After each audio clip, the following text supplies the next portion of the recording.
Senator Joe Manchin, Democrat of West Virginia, admitted Monday that he was caught by surprise when Senate Minority Leader Mitch McConnell, Republican of Kentucky, and other Senate Republicans decided to oppose his permitting reform bill, which means it will likely fail on the Senate floor. Fall, fail on the Senate floor this week.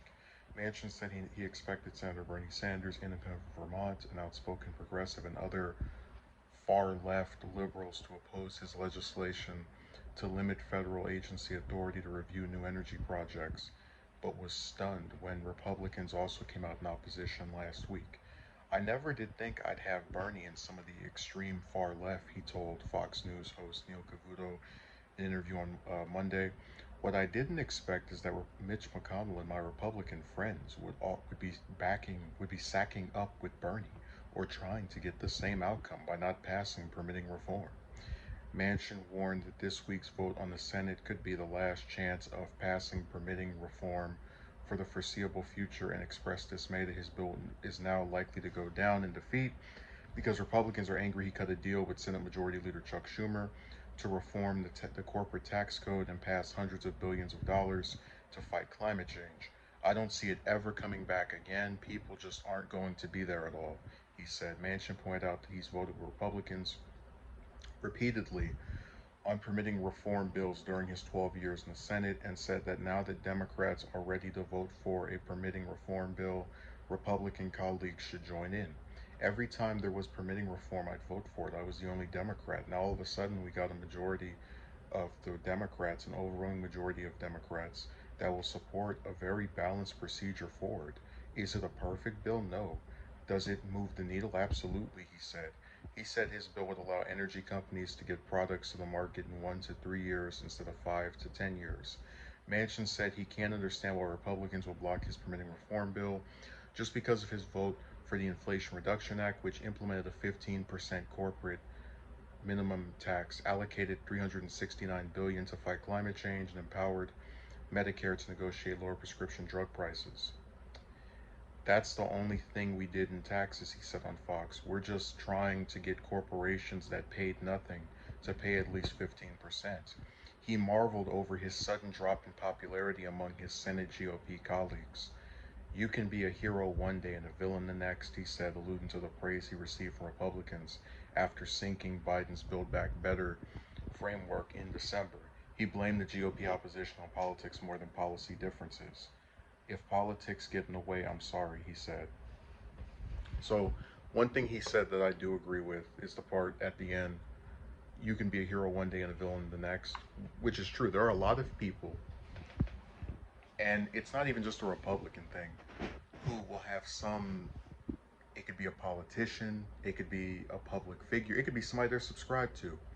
And if that person does one thing that they don't like or that they think is not good, they will turn on them instantaneously.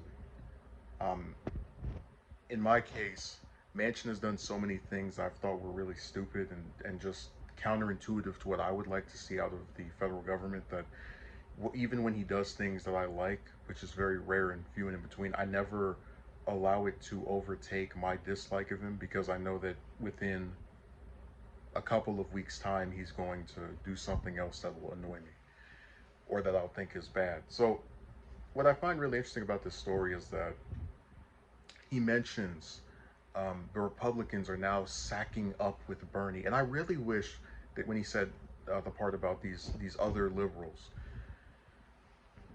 in case people haven't realized this, and this is more of a Republican thing, most Democrats in the Senate and House are moderates. They don't support single payer. They don't support free college. They don't support the Green New Deal.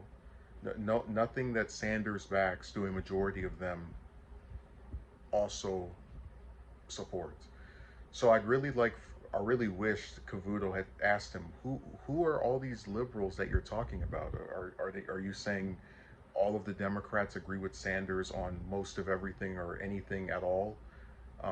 That isn't the typical, like social issues, for example, they're all pretty united on that, but just actual economic stuff, do you think Schumer is one of the liberals that backs him?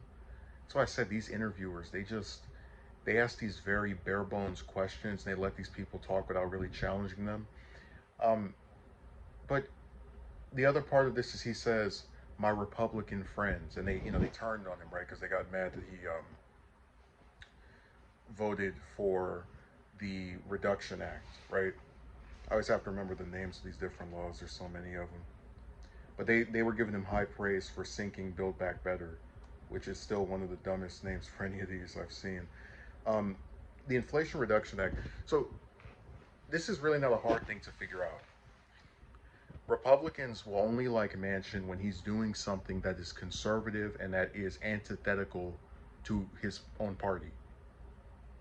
The second he does something that either is entirely in favor of Democrats or is in favor of them slightly, like voting for some really scaled down version of what Biden tried to pass back in December, he's out. He's a heretic. He's someone that they despise.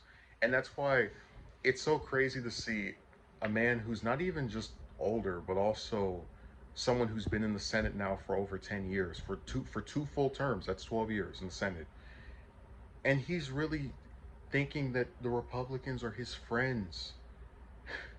I mean, let's not forget when Manchin's up for re-election next. I'm forgetting the cycle. I think it's what 2024. When he's up for re-election in 2 years, he's got what two Republican endorsements, Murkowski and Collins. The rest of them want him out. They want a member of their party, and there are a lot of progressives, myself included, who would prefer that he was gotten rid of by a better Democrat. Point is,